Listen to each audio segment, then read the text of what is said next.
There are stories that begin with love, and others that begin with suspicion. But this one begins with a man lying cold on a hospital bed, the bowl of food that brought him there shattered on the floor. The woman he loved stood outside the hospital room, tears in her eyes, but not from guilt. Because sometimes, when you test love with deceit, you awaken something far more dangerous than heartbreak. In the hills of Enugu, where red earth clings to your feet like memory, a boy was born into royalty but raised in silence. His name was Chidi, son of Chief Nwakaib, the cement king of the East. But unlike his siblings who flaunted gold and foreign shoes, Chidi walked barefoot in the village, learned the trade of the mason, and studied the heart of poverty. He had watched his father lose everything once, betrayed by his closest friend. He'd learned early, wealth attracts performance, but struggle reveals truth.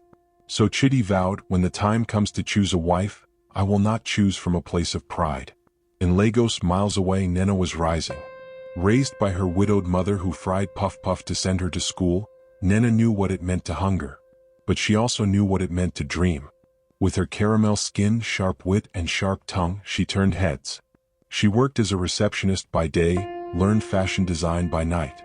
She wanted love, but she wanted success more. Their worlds met one humid morning at a friend's wedding in Lekki. Chidi wore a thrifted shirt and dusty slippers. Nena, unaware of his lineage, rolled her eyes at first, until he spoke. There was something about his voice, firm yet calm. His words held the weight of someone who had seen both wealth and ruin. Weeks turned to months. They laughed over suya and coconut water. He fixed her broken window himself. He gave her thoughtful gifts but never expensive ones. She began to wonder why a man so kind always avoided spending money. Then one evening, her friend Uju whispered the doubt. Are you sure he's not just one of these broke, jobless men looking for a meal ticket? That seed grew. Nena began to test him in return. She faked financial emergencies. He offered prayers, not money. She invited him to upscale restaurants. He took her to Mama Ifeoma's buka instead. But Chidi too was watching. He wanted to know, will she stay if she thinks there's nothing to gain? So he created the final test. He told her he had lost his job at the factory, that he had been evicted, that he now stayed in a wooden shack in Mushin with 2 other men. And she smiled politely. 2 weeks later, she brought him food.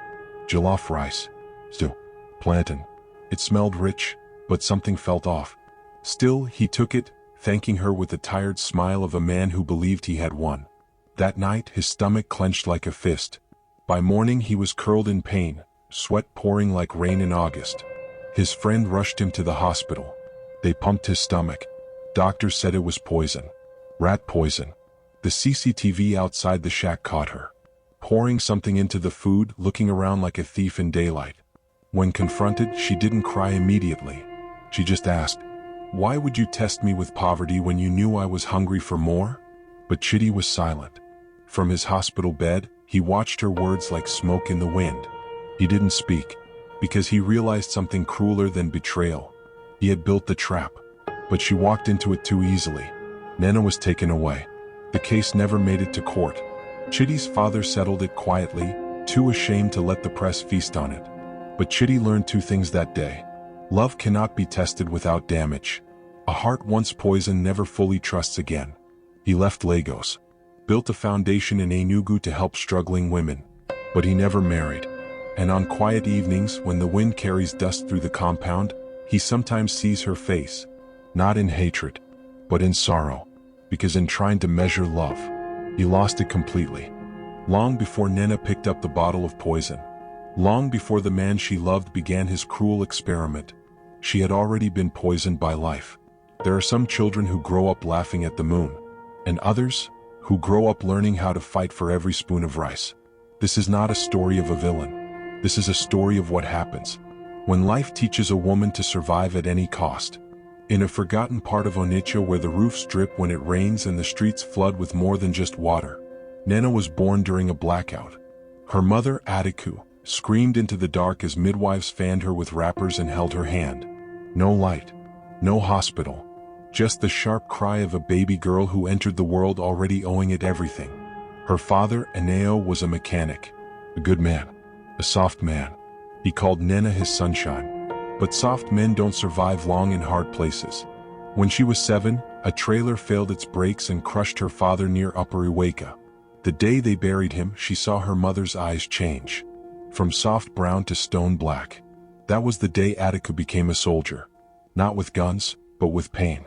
She sold firewood by day and cooked rice for night workers by dusk.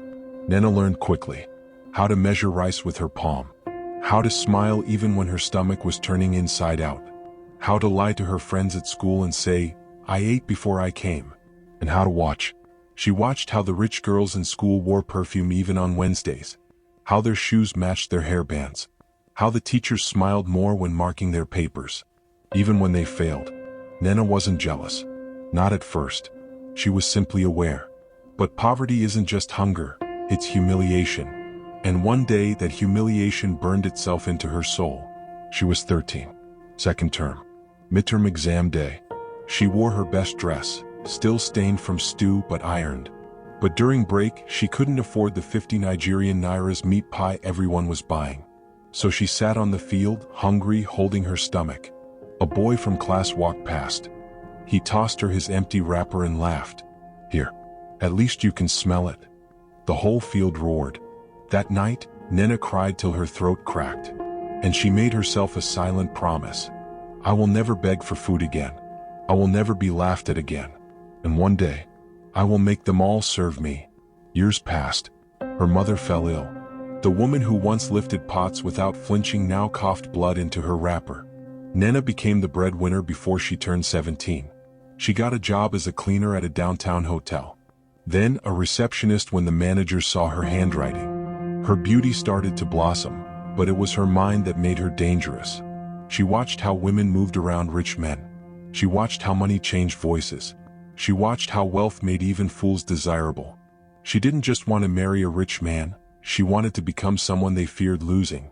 But the world doesn't reward good girls. So she learned the art of masks. Smiling when she wanted to scream, laughing when her heart was breaking, flirting when she felt nothing. And then, Chidi came. At first he annoyed her. He wore sandals to dates, gave her flowers he plucked himself, talked about living a simple life, as if poverty was a philosophy, not a curse.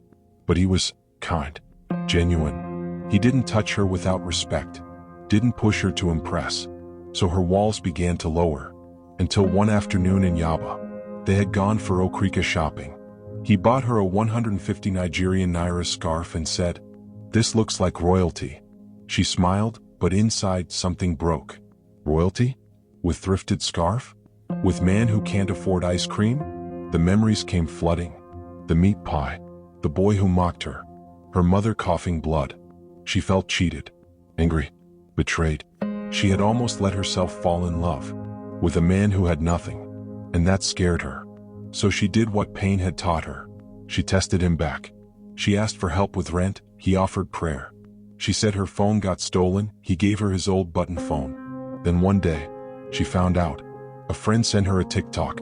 Top 5 richest sons living low-key in Lagos. There he was, Chidi, in a crisp Agbada, standing next to his father's Rolls Royce. She paused the video and stared. He had lied, played her, treated her like a lab rat in some moral experiment. Suddenly, everything became clear. His sandals, his simple words, the cheap scarf. He wasn't poor. He was testing her. And that was the ultimate insult. She had trusted, let her guard down, and been made to feel small. So she decided, let's see how he handles betrayal. She didn't want to kill him, just make him panic, make him feel helpless, the way she had felt for most of her life. She bought rat poison from a roadside vendor in Mushin, diluted it, just enough to cause sickness. She cooked with gloves, wore perfume to hide the scent, carried the food like an angel, and served it with a smile. That night when he thanked her, she almost wept. But her pain was louder than guilt. When she got the call that he had collapsed, she froze. It worked, maybe too well. She rushed to the hospital, heart pounding. He was unconscious, tubes in his arm, beeping machines around him. Then, the footage, the confrontation, the quiet rage in his eyes. But the worst pain? He didn't scream, didn't accuse, didn't even ask why. He just looked at her, like a teacher disappointed in a favorite student. That look shattered her more than any insult ever could, because she knew then, he did love her. He just didn't trust her, and maybe she had proven him right. The case didn't go far. Chief Nwakaib paid off the doctors. No charges were pressed. No police came. But the damage was done. Chidi left Lagos. Nena was fired from her job. She moved back to Onitsha, tried to start a tailoring business, but her hands shook when sewing. She couldn't concentrate, couldn't forget. Some nights she would see Chidi in her dreams, not the poor version, the real one. In those dreams, he held her hand and said, "If you had waited one more week, I was going to tell you everything." She would wake up crying. She learned then, revenge has no taste. It only leaves ashes in your mouth. She now teaches girls in her area how to sew. She tells them to choose love wisely and never sell their soul to prove a point. Because sometimes the poison isn't in the food, it's in the fear of being unloved. Begin with love, and others that begin with suspicion. But this one begins with a man lying cold on a hospital bed, the bowl of food that brought him there shattered on the floor. The woman he loved stood outside the hospital room, tears in her eyes, but not from guilt. Because sometimes, when you test love with deceit, you awaken something far more dangerous than heartbreak. Chidi survived the poison, but what was taken from him was far greater than his strength. He could walk, he could smile, he could even build again. But deep within him, trust had died. And where trust dies, love becomes a ghost. The doctors discharged him in silence. No fanfare, no cameras, no fatherly embrace.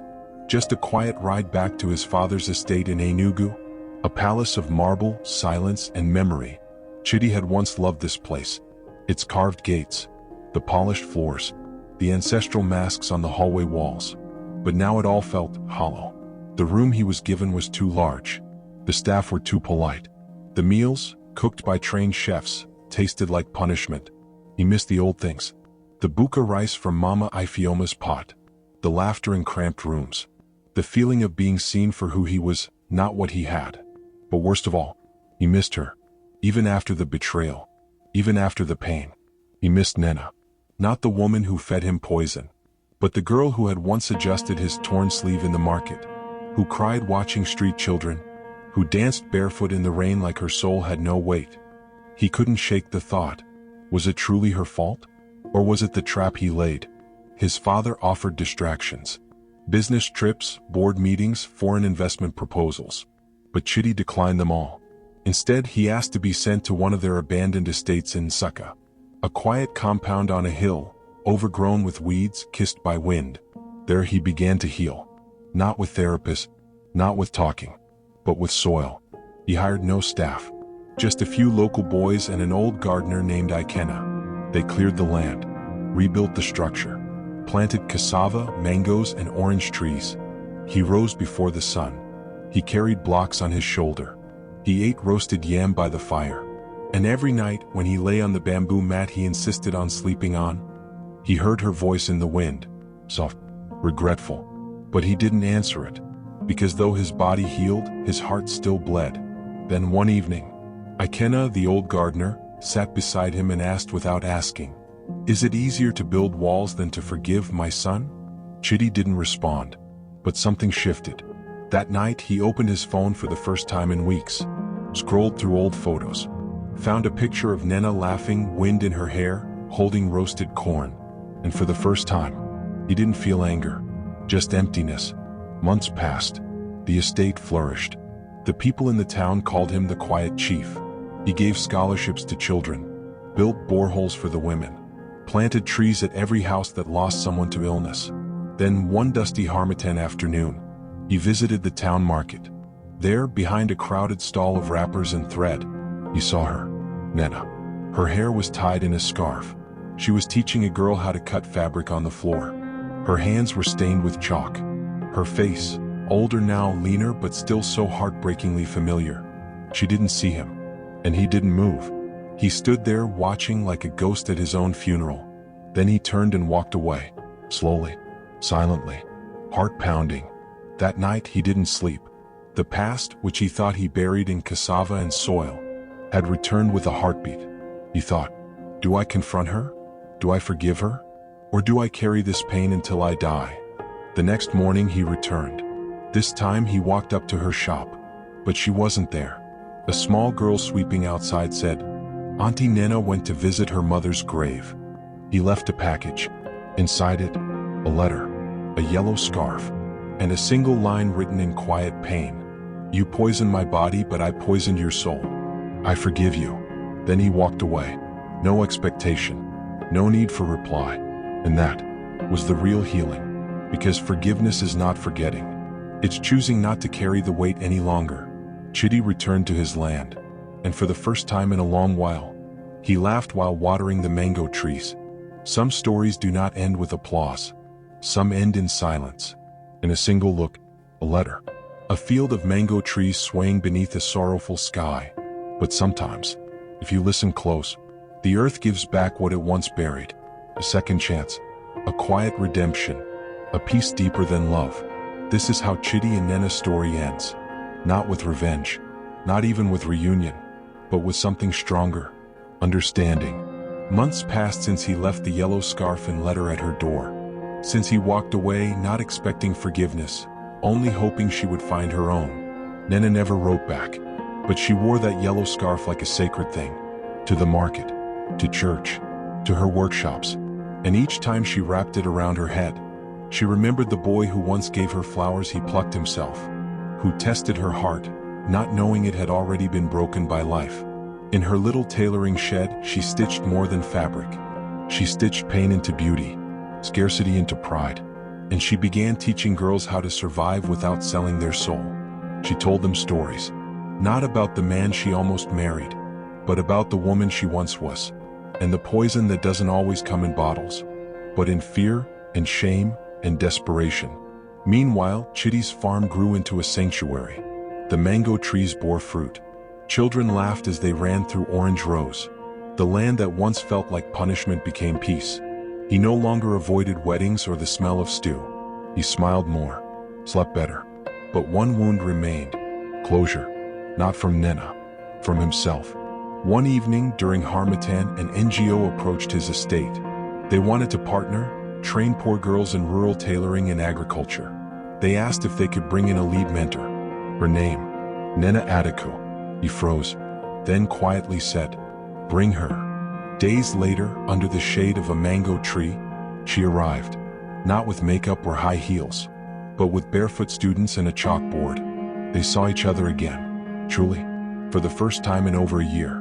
No gasps, no running embraces, just a soft nod, and a long silence. The girls didn't know their history. To them, this was just a quiet farmer and a brilliant teacher. Together, they trained the students, never once mentioning the past. But it hovered in the air like incense after a funeral. Every stitch she taught, he watched. Every seed he planted, she admired. And slowly, peace took root between them. One night, as the training ended and the girls slept in the compound ghost houses, Chitty sat by the fire. Nena approached, holding roasted corn and water. She sat beside him, quiet, still. Then, for the first time in years, she spoke his name. "Chitty." He turned. "I never wanted you to die," she said softly.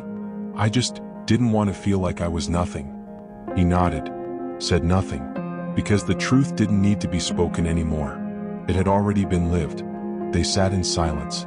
Two people who once destroyed each other, now healed enough to sit side by side under the stars. And then, she did something unexpected. She reached into her wrapper and returned the letter, folded, untouched. "I couldn't read it, not then, but I want to now."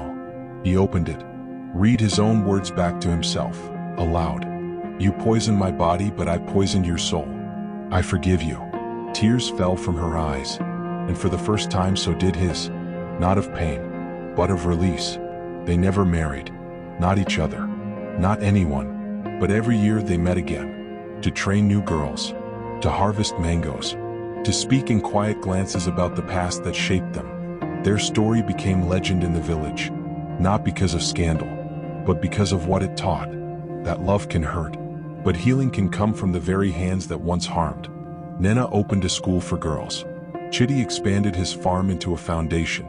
They partnered, never lovers again, but something deeper. Two wounded souls, now whole. And on the day Nena finally passed, Years later, gray-haired, beloved wise, she was buried beneath a mango tree, and beside her grave, a simple plaque read, "She who once poisoned became the one who healed." Chitty watered that tree every week, until he too passed quietly with peace in his chest. Their story became a fireside tale, told not with bitterness, but with awe. Because in the heart of Africa, beneath red soil and sorrow, two broken people grew something the world rarely sees: redemption.